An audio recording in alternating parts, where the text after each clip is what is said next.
کہ جمعے کے دن جب نماز کے لیے اذان دی جائے تو تم اللہ کی یاد کے لیے چل کھڑے ہو اور خرید و فروخت چھوڑ دو کہ یہ تمہارے حق میں بہتر ہے اگر تم کچھ جانتے ہو۔ آیت میں فاسی و خامدو کے معنی میں ہے، یعنی چل کھڑے ہو۔ تم میں سے جب کوئی شخص جمعے کی نماز کے لیے آئے تو اسے غسل کر لینا چاہیے۔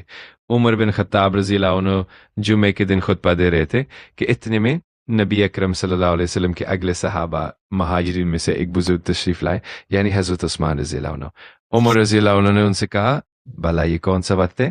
انہوں نے فرمایا، میں مصروف ہو گیا تھا اور گھر واپس آتے ہی اذان کی آواز سنی، اس لیے میں وضو سے زیادہ کچھ غسل نہ کر سکا۔ حضرت عمر رضی اللہ عنہ نے فرمایا، وضو بھی اچھا ہے، حالانکہ آپ کو معلوم ہے کہ نبی کریم صلی اللہ علیہ وسلم غسل کے لیے فرماتے تھے۔ جمعے کے دن ہر بالغ کے لیے غسل ضروری ہے۔ رسول اللہ صلی اللہ علیہ وسلم نے فرمایا کہ جمعے کے دن ہر جوان پر غسل، مسواک اور خوشبو لگانا اگر میسر ہو ضروری ہے۔ عمر بن سلیم نے کہا کہ غسل کے متعلق تو میں گواہی دیتا ہوں کہ وہ واجب ہے، لیکن مسواک اور خوشبو کا علم اللہ تعالیٰ کو زیادہ ہے کہ وہ بھی واجب ہے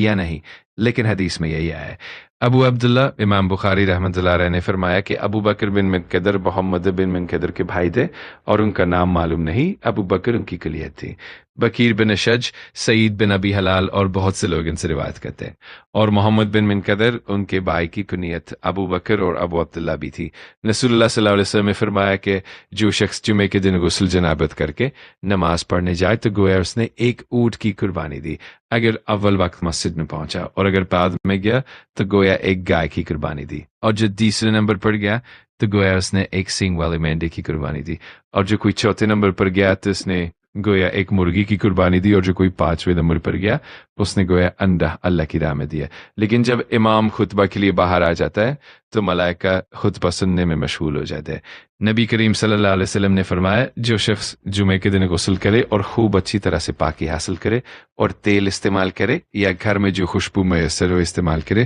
پھر نماز جمعے کے لیے نکلے اور مسجد میں پہنچ کر دو آدمیوں کے درمیان نہ گھسے، پھر جتنی ہو سکے نفل نماز پڑھے،